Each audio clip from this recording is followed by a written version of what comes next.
Hi, I'm Kevin, And I'm Amanda. and we are serving up All that jam.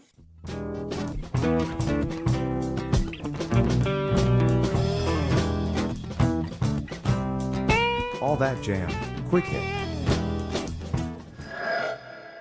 Mike Chiavaro on King Canyon and Eric Krasno.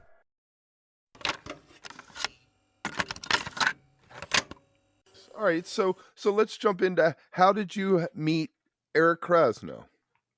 So I met Krasno through Joe, through Otis McDonald. So early on in the pandemic, 2020, I think most musicians were home checking out their home studio rigs and seeing what they could do. And I just made it a point to create a bunch of bass lines, right? And so I would do that for a few weeks in a row. I'd wake up every day and just record a few ideas, and eventually I had a bunch of things that I felt good about that I liked, and I sent them over to Joe. So these were just literally bass lines, to a click, a few different sections, just things that I came up with that I liked. I had got a bunch of those together and I sent them over to Joe and I said, "Hey, I've got a few ideas here. If you feel like it, why don't you add some drums?" And he did. A few days later, they all had drums on them. We were actually using there's a program called Pedal. I don't know if either of you have heard of that, but it's basically like recording software that came out right around the time that the pandemic started. And it's basically like Zoom, but on steroids. So you'd be able to hook your Pro Tools rig or your DAW into this video recording software.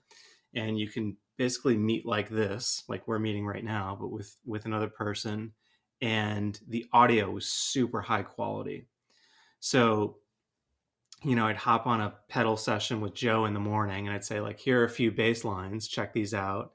And he would be in his studio in San Francisco and he would just walk over to the drum set and he would start recording drums to one of my bass lines. And while he was doing that, I'd be working on like a B section or thinking about the next song or whatever.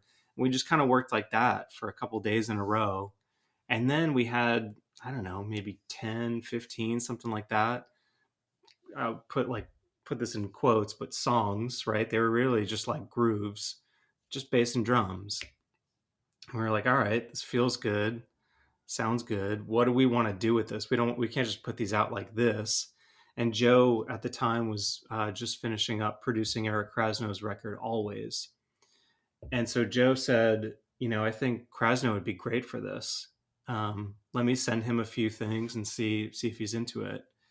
And I mean, literally like a week later, he had added guitar to almost everything. And then he was like, hey, this kind of feels like a band. This doesn't feel like a solo thing. This doesn't feel like, I don't know, it just feels like its own project. And so then we started talking about like, all right, should we release this as like its own thing? And then Krasno started writing stuff for the record and sending Joe ideas and sending me ideas. And so we kind of went in reverse there. And before we knew it, we had a bunch of music, we had an order, we had artwork, we had all this stuff, and we had never actually played together in person or even met in person at that time. So yeah, we had the full record, and then Eric said, I'm going to ask Derek Trucks to play on a track, I'm going to ask my friend Son Little to sing on a track, all these things, and everybody agreed, and then we felt like we had something solid that we wanted to put out into the world. And we called it King Canyon. Yeah. What is that about? Yeah, good question. We were talking about what to name it, and we kept saying that the music kind of felt like California. Like just the vibe of it felt like, I don't know, like you can imagine yourself walking around with like mountains or canyons. Kind of felt like the geographic location was somewhere on the West Coast, maybe like Southwest or something. And so we just started playing around with ideas like that, with like canyons and mountains, and we just landed on King Canyon. Yeah. Do you think, in your opinion, that quarantine, maybe the earlier half of COVID, brought out that collaborative spirit in a different way? And what I mean by that is it seems like you're someone who's always kind of been used to working with a variety of different people and maybe different genres. So that to me, what I'm hearing is it seems like a natural, extension of what you do maybe on a more regular basis. But I'm wondering if for someone like Krasno or others, that push maybe to get them to do things they wouldn't have otherwise done. Do you feel like that's something that's going to stick around, or was that very time dependent, on just Yeah, where we were then? great question. It's hard to tell. I mean, I want to think that the spirit of that will continue, and that time showed people that stuff like this was possible and that they should focus more on it. But I think the reality is that was a pretty dark time, right? And people were just stuck at home. I mean, I remember I had just moved, like I literally moved in June of 2020. So I was in like a new area that I hadn't lived in before, a new house, and there just wasn't a whole lot to do. People were stuck at home. So as a musician, you can't play with people live. You don't have the same distractions going on. And so I think it's natural to think like, oh, I'll write some music or I'll record some music. I'm stuck in my house. Now I think, now that the world has kind of gone back to like a new, somewhat normal state, there are all these distractions again, right? So kids are going back to school, people are going back to work, there are social events, there are all these like social obligations that are just like required. And so I think people don't necessarily have the same amount of free time that they had in, March of 2020, let's say. But I hope that some of that sticks with people, especially with musicians. I hope that they remember, for those, and it seems like, our story is not necessarily unique. I think there are a lot of people, there are a lot of pandemic albums that are coming out now. And I hope that the people that made those remember like, hey, I should be recording more at home. I should be, planting seeds for new bands and trying to make that stuff Yeah. more of a regular thing. Yeah. Or even just, yeah, like you said, to have it be one of the tools in the toolbox, Yeah.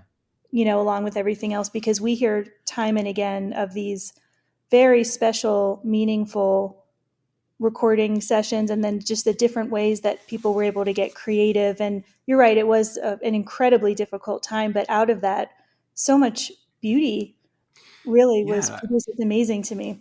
Yeah, you're totally right. It's funny because, King Canyon just 2 weeks ago played live for the first time, right?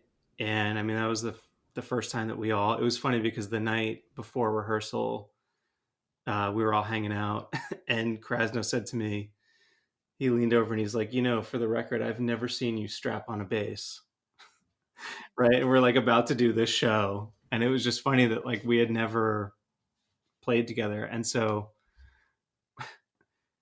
what I was thinking about was when we went into that first rehearsal and started playing together, playing those songs together, I thought, if we had just made a plan, the three of us, to go into a studio for a week and make a record, it would have been a completely different record than the one we made. And it probably wouldn't have been, we probably wouldn't have been as happy with it. There's something about like recording at home where you have unlimited freedom to just try stuff. When you're in the studio, you're looking at the clock, you're paying for studio time. There are other people around. So you might not want to try as many things because you're like, we're on the clock here. We got to get this stuff done. I got to be solid. I got it. I can't mess up. You might not try as many things.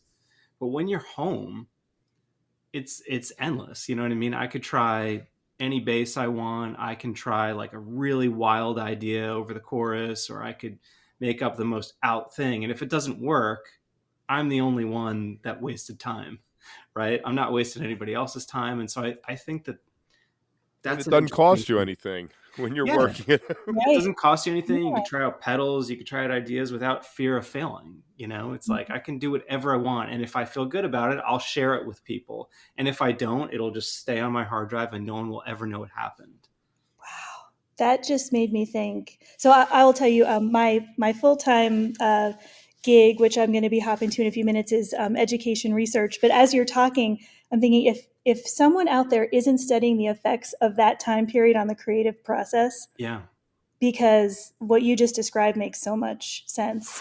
Well, how was it? How was that experience then of getting to play with them? It was so fun. Yeah. We played this thing called the Park City Song Summit, which is a festival in Park City, Oh Utah. yeah.